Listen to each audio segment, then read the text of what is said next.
मात्र माणिकराव कोकाटे हे रुग्णालयामध्ये उपचार घेत आहेत असा दावा त्यांच्या वकिलांकडून ज्यावेळी करण्यात आला, जेणेकरून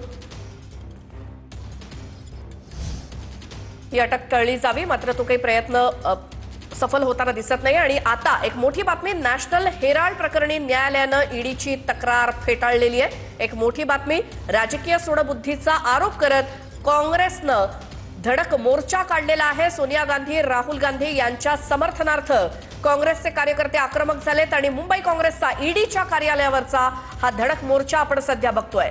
नॅशनल हेराल्ड प्रकरणी न्यायालयानं ईडीची तक्रार फेटाळली आणि राजकीय सूडबुद्धीचा आरोप करत मुंबई काँग्रेसनं ईडी कार्यालयावरती धडक मोर्चा काढलाय। वर्षा गायकवाड आपल्याला दिसतायत आणि मुंबईतले काँग्रेसचे इतर नेते सचिन सावंत आणि इतर नेते देखील या मोर्चामध्ये सहभागी आहेत। मुंबई काँग्रेसनं ईडी कार्यालयावरती धडक मोर्चा काढलाय।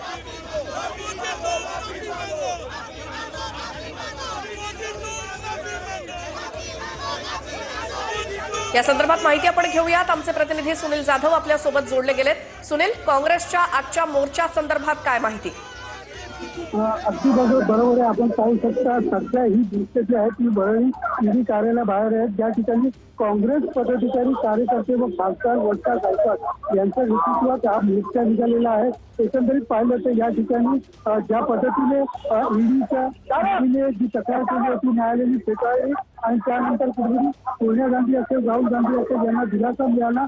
या दिलासानंतर काँग्रेसचे पदाधिकारी व कार्यकर्त्यांनी या ठिकाणी स्पष्टपणे भाजपच्या सूडबुद्धीमुळे या ठिकाणी अशा प्रकारची वर्तणूक केलेली आहे आणि त्यांनी खोटी तक्रार दाखल केलेली आहे असा आरोप करत त्यांनी माफी मागावी अशा प्रकारचं या ठिकाणी निवेदन येत या ठिकाणी ईडी कार्यालयात बाहेर मोर्चा केलेले आहेत। आपण पाहू शकता या ठिकाणी खासदार वर्षा गायकवाड आहेत आणि पदाधिकारी आहेत तर या ठिकाणी मोठ्या प्रमाणात रस्त्यावरती रस्ता रोको करत आहेत। तर दुसरीकडे पाहिलं तर पोलीस देखील मोठ्या प्रमाणात या ठिकाणी उपस्थित असल्याचे दिसून येत आहेत। कार्यकर्त्यांना आता कार्यकर्त्यांची धरपकड करत त्यांना आता या ठिकाणी हलवण्यात येत आहे।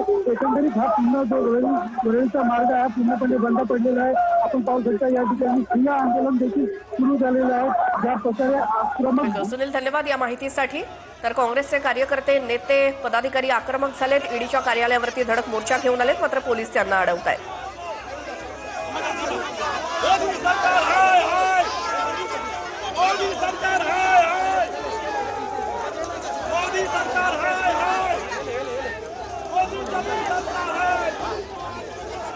मोदी सरकार विरोधात काँग्रेसचे कार्यकर्ते घोषणाबाजी करतायत आणि पोलिसांचा मोठा बंदोबस्त आहे। ईडीच्या कार्यालयापर्यंत जाण्यापासून या काँग्रेसच्या मोर्चेकऱ्यांना अडवलं जात आहे। राजकीय सूडबुद्धीचा आरोप काँग्रेसकडनं केला जातोय मोदी सरकारवरती थेट, आणि सरकार विरोधात घोषणाबाजी करत काँग्रेसचे कार्यकर्ते जे ईडीच्या कार्यालयावरती धडकण्यासाठी आलेले होते या काही कार्यकर्त्यांना, नेत्यांना पोलीस ताब्यात घेत आहेत। संविधान की धज्जियां उड़ा रहे हैं और विपक्ष को कमजोर करने की ये साजिश है। ईडी का दुरुपयोग हो रहा है और लोगों के खिलाफ ये साजिश है मोदी सरकार की। ये मोदी सरकार विपक्ष की छवि कमजोर करने की कोशिश कर रही है। आज आंदोलन देखील करायला यांची त्यांना भीती वाटते। राहुल गांधीजी, सोनिया गांधीजींच्या छबी जी लोकांच्या मनामध्ये आहे ती त्यांना त्या ठिकाणी कमजोर करायची आहे, त्यासाठी हे सरकार राजकारण चाललंय। काय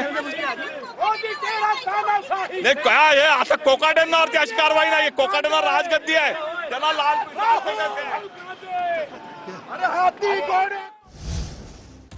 पण आता एक मोठी बातमी, उपमुख्यमंत्री अजित पवार यांनी मुख्यमंत्री फडणवीसांची भेट घेतली। मलिकांसंदर्भात अजित पवारांनी आग्रह केला अशी माहिती सूत्रांकडून मिळते।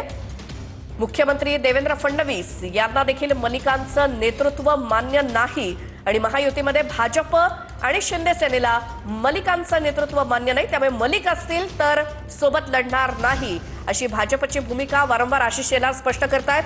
आणि उपमुख्यमंत्री अजित पवार यांनी याच संदर्भात आज फडणवीसांची भेट घेतली।